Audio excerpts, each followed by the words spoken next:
Hi everyone, and welcome to another Simplicity tutorial. My name is Brittany J. Jones, and in today's video, we are going to be sewing the 3D flower applique from Simplicity S3099. This 3D flower applique is detachable, so you can sew this up and put it on so many other projects, from hair accessories to bags to jackets to pants. You can have so much fun with these 3D appliques. Let's get started.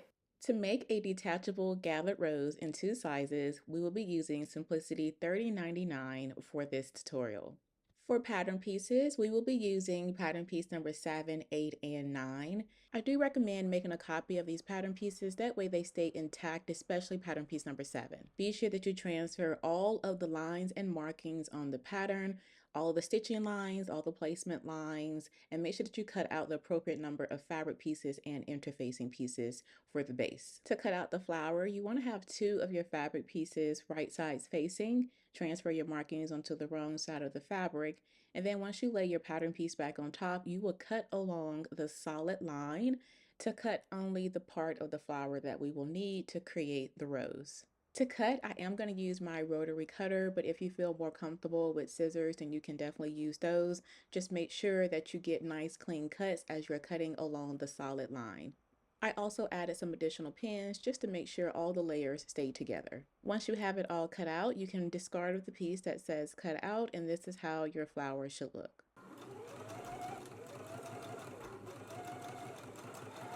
Now that we have it stitched, you can go ahead and grab your shears or your rotary cutter and mat if you prefer, and just trim down your seam a little bit like I'm doing here.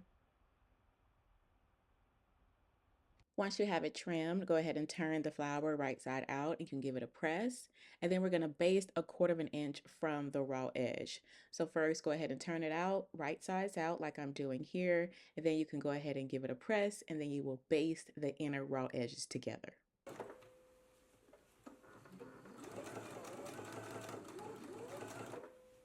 Now that you have it basted, next we're going to go ahead and start to form the pleats. The pleats are at those small circles that we transferred. So what we're going to do is we're going to fold on the outer small dot, and we're going to bring that fold to the inner small dot. So again, you can see how I am working from the outer toward the inside.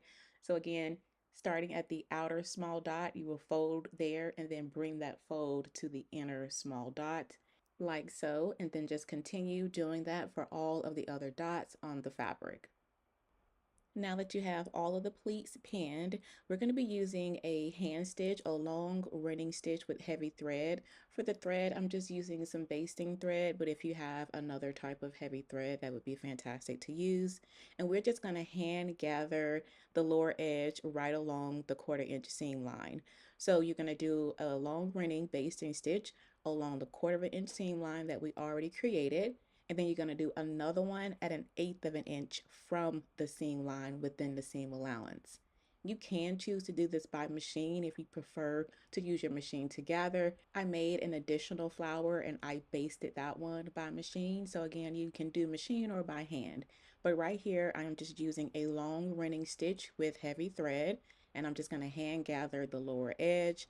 One will be along the 1/4 inch seam line that we already basted, and then another will be at 1/8 inch seam line within the seam allowance to form the gathers. Okay, I have both rows of my gathers done. Now I'm going to put the flower to the side, and we're going to start to work on the base. Let's go ahead and grab our base pattern pieces now.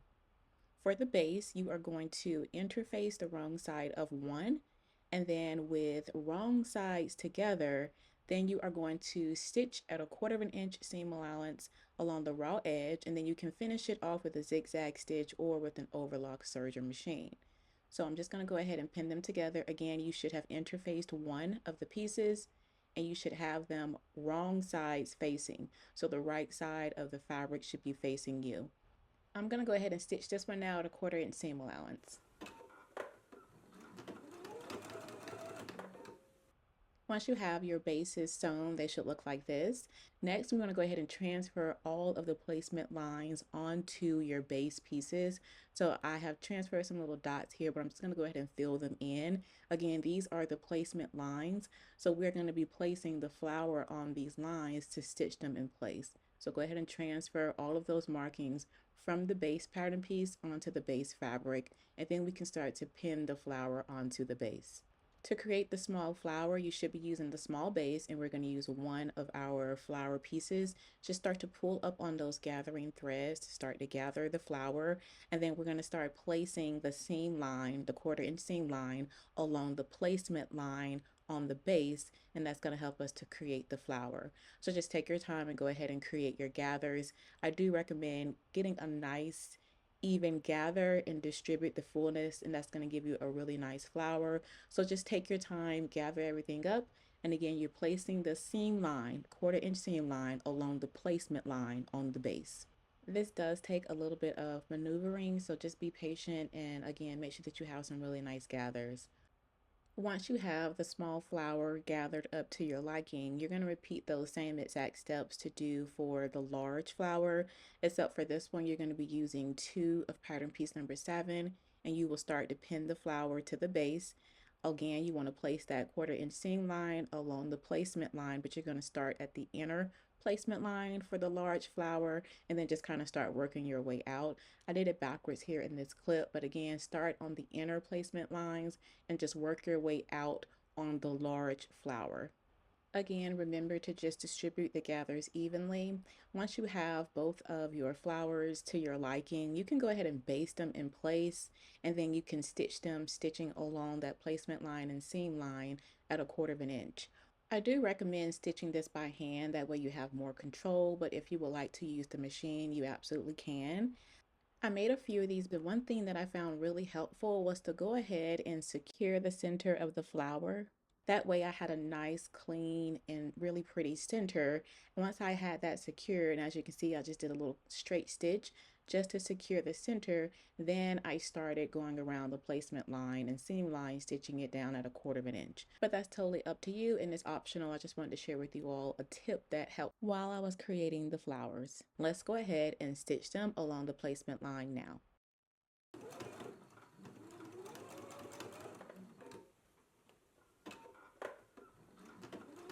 Here is the small flower once it is all sewn and secure. Definitely make sure that you are using coordinating and matching thread to your fabric. And this is another reason why I recommend doing it by hand. You would get a much nicer circle along the placement line if you are sewing it by hand. But again, this is what it looks like along the back.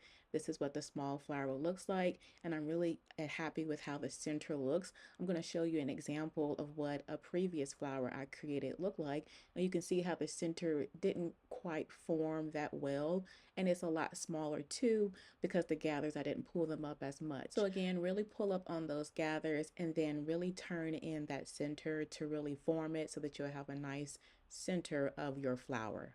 The last thing for us to do is to go ahead and sew on a bar pin. For the small flower, you will need 1 bar pin. For the large flower, you will need 2. Because these are detachable and you can put them on anything, you can choose to use a different type of pin in the back. Maybe you want to put it on a hair accessory, you can use a hair bow. But again, for this tutorial, we're using a bar pin. Go ahead and grab them and then hand sew them onto the center of the flower.